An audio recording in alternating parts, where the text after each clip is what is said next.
bien, salut tout le monde, c'est Frozone, j'espère que vous allez bien. Aujourd'hui on se retrouve pour une vidéo tuto d'installation du kit Minecraft SDIK pour transformer un SRS en HPA. Alors pour ce faire, on aura besoin de plusieurs petites choses. Un cylindre de culasse push, c'est très important, celui de l'Apple n'est pas compatible. Il est plus long et il ne possède pas les pas de vis à l'intérieur pour visser le kit Minecraft. Donc cylindre, culasse push. Un levier d'armement, alors soit ici le monolithique, soit le levier d'armement standard, ça peu importe, c'est vous qui voyez. Une cale de crosse qui devra être modifiée à la Dremel ou avec un tour. Bien sûr, le kit Minecraft. Il faudra aussi de la graisse HPA pour regraisser le kit Minecraft qui est un peu dégueulasse à l'origine, et de la graisse au lithium. La graisse au lithium, ça c'est juste pour mon confort, pour le glissement du cylindre dans le receiver. Une Dremel avec un embout style fraiseuse ou alors un tour, mais vous allez un petit peu plus galérer. Si vous avez une Dremel, c'est très bien, sinon il va falloir user de la lime, mais bien comme il faut. Et bien sûr, vous aurez aussi besoin évidemment de votre SRS. Autre petit détail qu'on verra un peu plus tard dans la vidéo, c'est selon le type de ligne que vous utilisez. Si vous utilisez une ligne avec des connectiques normes américaines, donc US, type Redline, Wolverine, etc., vous aurez besoin d'un coupleur Quick Detach que vous pouvez directement trouver sur le site de Minecraft. Ou alors, si vous utilisez des lignes type européenne, française, balistique, par exemple, vous aurez besoin d'un autre petit embout à visser sur celui du Minecraft. Je vous mettrai ça en lien, pas de problème, vous inquiétez pas, je vous expliquerai au niveau de la manipulation en temps voulu. Mais en fait, c'est que je vous dis ça, en fait, je vous déconseille le régulateur Minecraft. Il y a des soucis, il y a des gens qui s'en plaignent, etc. Même s'il a été amélioré, ils ont changé la valve dans le régulateur, il a été nettement amélioré. Ça reste un régulateur un peu bas de gamme. C'est pas pour être méchant, mais c'est pas un truc ultra avancé, très perfectionné. Et pareil, le système de la ligne qui part directement du kit et qui est branchée au régulateur sans pouvoir être déconnecté, je trouve ça vraiment pas terrible. Donc c'est pour ça que je vais vous montrer la manipulation pour avoir un quick detach. Et autre chose, la conversion en CO2, c'est très bien, c'est très pratique, ça permet de gagner beaucoup de place, d'économiser, par exemple de ne pas avoir à acheter une bouteille ou de ne pas l'avoir à porter dans le dos, dans une sacoche ou quoi que ce soit. Mais le CO2, c'est vraiment pourri pour ce système-là. Déjà, il faut obligatoirement avoir le système Minecraft, mais en plus, les cartouches de CO2, c'est très sale dedans. Quand vous tirez, vous allez mettre de la saleté partout dans votre kit Minecraft, dans votre canon, sur votre joint, donc vous allez beaucoup perdre en régularité, etc. Et puis, si au cas où vous ne pensez pas que ce que je dis soit vrai, vous pouvez toujours aller voir d'autres vidéos de youtubeurs, par exemple Bodjups qui a sorti une vidéo il y a très peu de temps sur un VSR 10 en CO2 Minecraft, et il dit lui-même que les performances sont vraiment pas terribles, et on le voit tout au long de sa vidéo, il y a vraiment des énormes différences de portée avec les billes. Alors avant de déballer notre kit Minecraft, de le nettoyer, de le regraisser, de bidouiller, de s'amuser avec, etc., il faut savoir qu'il faut modifier le SRS. Minecraft ne propose pas de mode d'emploi pour le SRS, malgré les modifications qu'il y a à faire sur la crosse et une plaque de crosse. D'ailleurs, c'est très dommage qu'ils ne proposent pas ça, parce que beaucoup de gens me demandent, et puis ce n'est pas si simple, enfin il y en a pour qui ce n'est pas évident, c'est aussi pour ça que je fais cette vidéo. Donc première grosse modification à faire, c'est sur une plaque de crosse. Ici j'ai pris en fait une version de plaque de culasse Peul qui est livrée déjà avec un trou pour pouvoir y mettre le guide ressort dedans. En fait, vous avez déjà le trou, donc moi ça m'a juste simplifié les choses, mais sinon vous pouvez tout à fait le faire sur une plaque de crosse standard, normale, que vous pouvez acheter par lot de 3 il me semble, pour quelques euros. Donc en fait le but ça va être de faire un trou. Je vais vous montrer un peu plus près. Ici, si par exemple comme moi vous utilisez la plaque de culasse Peul, il faut quand même ragrandir le trou. Il faut l'agrandir ici pour que ici vous ayez en gros une espèce de plat sur la largeur totale du trou d'origine. Et ensuite, il faudra percer une grosse rainure ici qui n'existe pas et percer à l'intérieur ici. En fait, par rapport à une plaque normale, vous avez ici, on va dire, les deux premières colonnes de petits carrés qu'il va falloir complètement percer. Donc un gros trou, en commençant en plat ici, vous pouvez faire tout un carré ou après on arrondit, c'est comme vous voulez, mais un gros trou comme ça, une rainure de la largeur des deux petits carrés et jusqu'aux deux petits carrés. Pas plus loin, ça sert à rien, mais au moins les deux premiers, sinon votre kit ne passera pas du tout. Ensuite, au niveau de la crosse, vous allez devoir démonter votre talon et avoir accès à l'intérieur de votre crosse. Alors bon, on va switcher sur cette caméra-ci. Ici, vous pouvez voir qu'en fait, j'ai carrément enlevé une petite partie de la crosse. Si vous voulez, la partie plastique ici continue. Les deux bouts en gros se touchent, ça se rejoint. Et moi, juste par simple confort pendant le montage et démontage du kit, j'ai préféré juste tailler ces deux petites parties qui ne servent pas grand chose. Je veux dire, ça enlève pas des performances à la réplique ou la crosse ne va pas se déboîter, etc. Ça ne change rien du tout aux capacités de la réplique. Mais c'est juste la facilité d'installation du kit et pour ne pas trop plier le tube de 4 mm vendu avec le kit Minecraft. Donc juste tailler ici. Et la troisième modification importante à faire, c'est une rainure ici. Une rainure de 4 mm pour le tube, forcément de 4 mm. Minecraft avait montré une photo en fait avec la rainure qui se trouvait pile poil à la jonction des deux crosses. Je trouve ça un peu stupide, sachant que quand vous avez votre plaque, le clip que vous voyez ici, là la petite encoche qui vient se caler dans la réplique, en fait ça sert à se clipser et à ce que votre talon de crosse ne s'en aille pas. Or, si vous faites votre rainure en plein milieu, vous enlevez la partie ici qui vient se clipser sur votre languette. Je trouve ça un peu con du coup parce que sinon, y a des personnes qui ont fait comme Minecraft avait dit et que le talon de crosse se barre. Donc moi, je me suis dit, je vais la faire juste complètement collée sur le bord. On voit ici que j'ai un petit peu en fait dépassé. Alors, j'essaie de vous montrer sous un autre angle. C'est vraiment pas évident. Je sais pas du tout ce que ça donne. Donc j'ai taillé la rainure là-dedans avec un petit peu de virage au fond pour que la ligne soit le plus sur le côté possible et garder... Oula, commencer à faire des claquots. Ouais. Et garder un maximum de matière ici pour que la languette se clipse bien et ne pas perdre le talon de crosse. Alors maintenant passons à la partie du kit, le déballage, le nettoyage et le graissage. Donc dans la boîte, qui est d'ailleurs bien garnie en mousse, vous allez avoir tout un tas de choses. Alors je vais tout sortir et je vous explique. Hop. Voilà. Et le tuyau de 4 mm. Donc, comment ça se présente?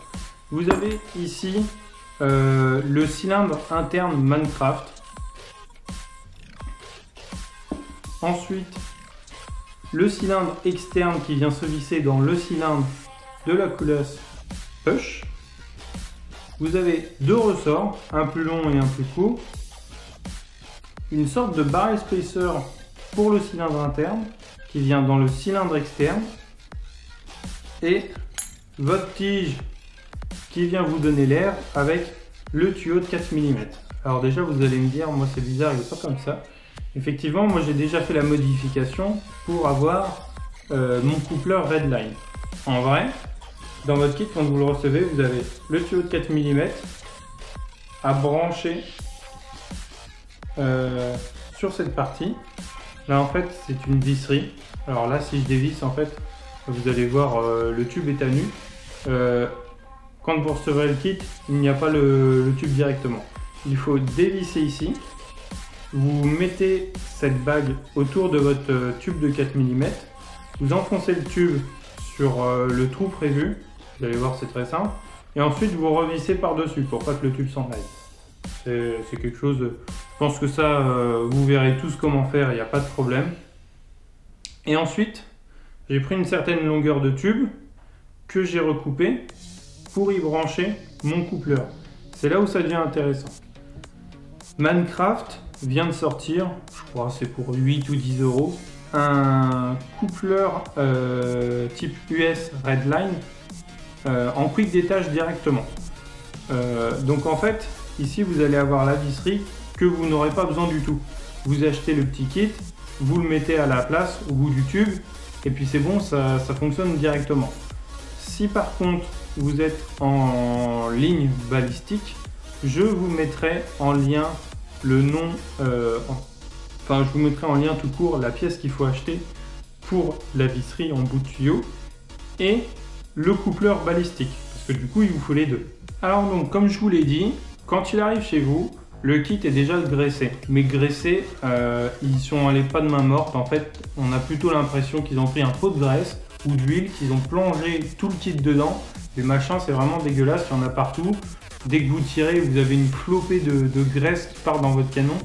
Non, c'est pas bon.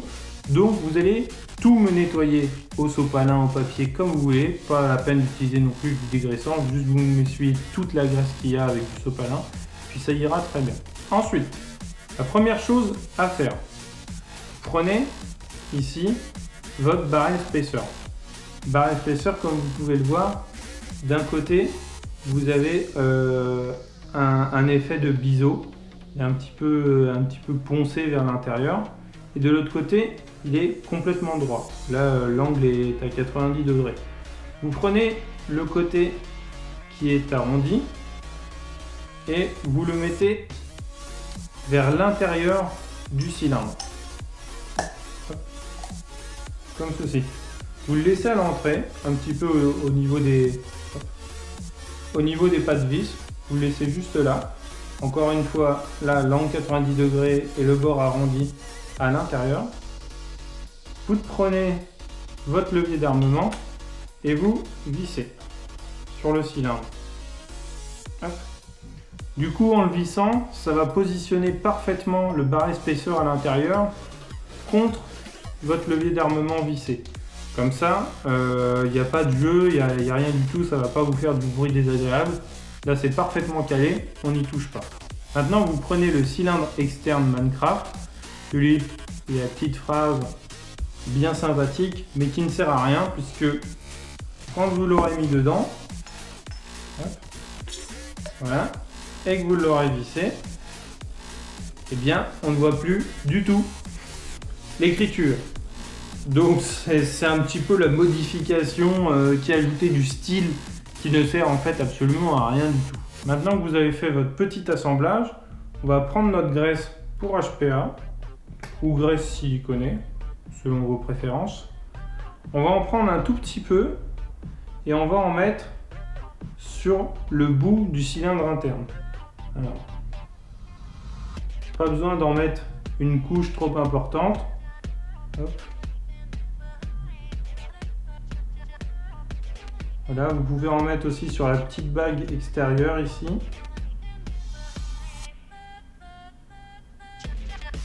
Et voilà.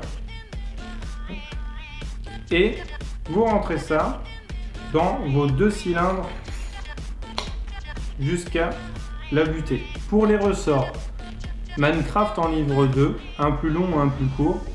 Honnêtement, les différences que ça apporte, je n'en ai pas noté, ni au niveau du bruit de l'impact, ni au niveau de la force d'armement qu'il faut exercer. Donc j'ai vraiment trouvé aucune différence. Manncraft m'a recommandé d'utiliser le plus long et que si ça ne m'allait pas, je ne vois pas ce qui ne va pas en fait, d'utiliser le plus petit. Donc je vous recommande, comme Manncraft l'a fait pour moi, le plus grand ressort que vous graissez également un petit peu, histoire de ne pas avoir trop de bruit de ressort sur votre tige. Ça amortit un petit peu en fait. Pareil Sur la tige, vous venez mettre un peu de graisse autour du gros cylindre que vous voyez, mais pas trop sur la tige.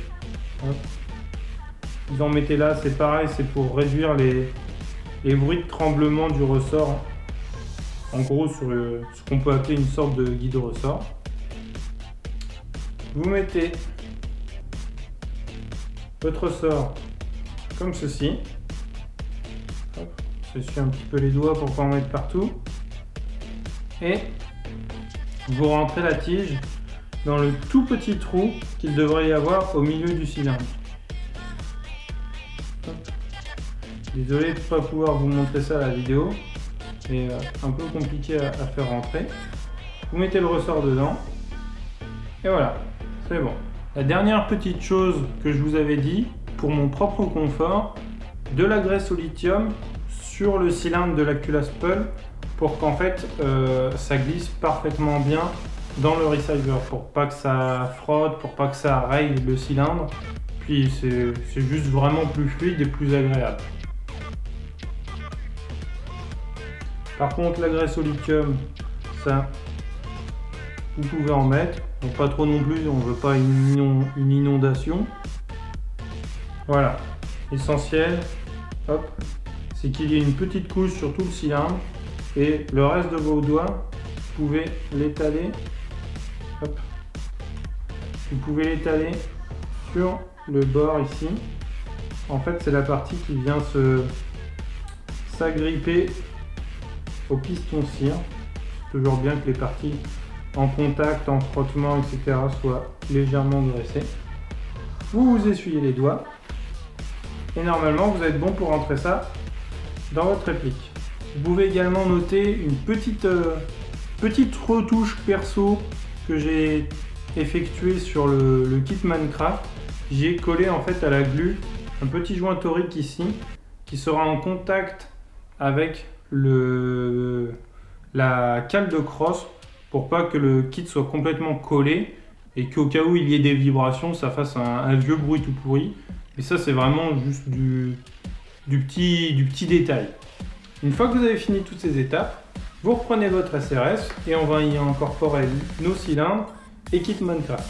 Donc, il vous faudra appuyer sur la gâchette pour retirer le piston cire et y rentrer notre kit. Alors évidemment, est-ce que je vais y arriver? Non. Voilà, bon. Hop, vous poussez jusqu'au bout. Il ne faut pas non plus oublier de mettre sa plaque de crosse modifiée sur notre talon de crosse. Donc, comme ceci. Vous verrouillez la languette, si j'y arrive. Voilà. Et sur le SRS, hop, le petit challenge, ça va être ici de mettre notre ligne de 4 mm dans la rainure qu'on a fait à la Dremel et de replacer son talon de crosse. Pour ça, la petite technique que j'ai trouvée, pour vous montrer, ça va être tendu. C'est de, ah si, ça va peut-être pouvoir se faire. C'est de tenir, bien sûr, votre ligne avec un doigt. Vous vous servez ici de votre cran qui vient se caler en haut de la crosse pour se verrouiller. Prenez ce cran et vous l'appuyez ici sur la barre qui a été, vous voyez là il y a un aplati qui a été fait et vous le collez ici et comme ça va être bien plus facile de pousser. Alors, j'ai pas l'habitude de le faire de cette main là devant la vidéo, forcément c'est un peu plus la galère, en plus vous voyez rien du tout. Hop. On va essayer de faire ça comme il faut. Donc je me sers de l'encoche pour appuyer sur la partie plate et je pousse comme je peux. Alors là je vais pas y arriver. Voilà. Ah, forcément. Et voilà. Bon alors là, je vous l'accorde, c'est très galère parce qu'il faut que je manipule pour pouvoir vous montrer à vous. Mais en vrai, j'y arrive avec beaucoup moins de soucis. Et bien sûr, vous n'oubliez pas de reclipser la languette. Oh bon, en plus, on a bien entendu tout ça. Et maintenant, voici, vous pouvez remettre votre dust cover pour amortir le bruit. Si je le mets dans le bon sens, c'est mieux. Hop. Et maintenant, vous avez fini.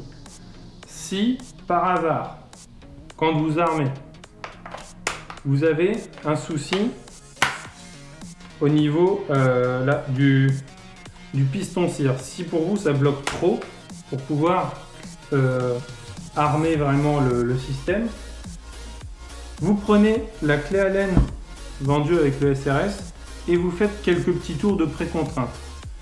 Regardez, là, vous faites comme moi, vous armez votre réplique avec votre clé, vous faites quelques tours de pré-contrainte jusqu'au moment où votre piston va partir tout seul. Là, c'est que le piston cire ne retient plus assez. À partir de ce moment-là, vous dévissez de 2 tours. Moi, c'est ce que j'ai trouvé de bien. Vous pouvez dévisser d'un seul tour, mais c'est comme vous voulez. J'ai dévissé de 2 tours et maintenant c'est parfait. Ça arme tout seul. Hop, je reviens et je peux tirer. Et voilà, cette vidéo tuto est maintenant terminée. J'espère que ça vous aura aidé ou plu, même si vous ne pensez pas acheter ce kit Minecraft. Pour ceux qui voudraient savoir si il y a une différence de performance entre le Minecraft et culasse push ou pull, j'ai les 3 culasses, j'ai testé les 3.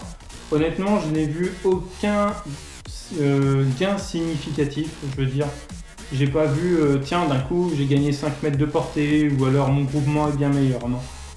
Pour moi, les 3 culasses donnent les mêmes performances, en tout cas sur le 22 pouces. J'ai pas les autres versions, donc je peux pas vous dire. Et sur le 22 pouces, pour moi, les 3 culasses sont identiques. La seule chose du Minecraft, c'est le réglage de la puissance plus facile et on va dire plus rapide que les autres culasses. Même si la pull, pardon, vous avez juste à retirer le talon, vous changez le ressort, c'est bon. Mais il vous faut acheter plusieurs ressorts, déjà savoir quelle puissance il donne, etc. Avec le kit Minecraft sur votre régulateur, vous pouvez régler à 5 fps près exactement la puissance que vous voulez, si vous allez faire des OP dans d'autres pays, etc.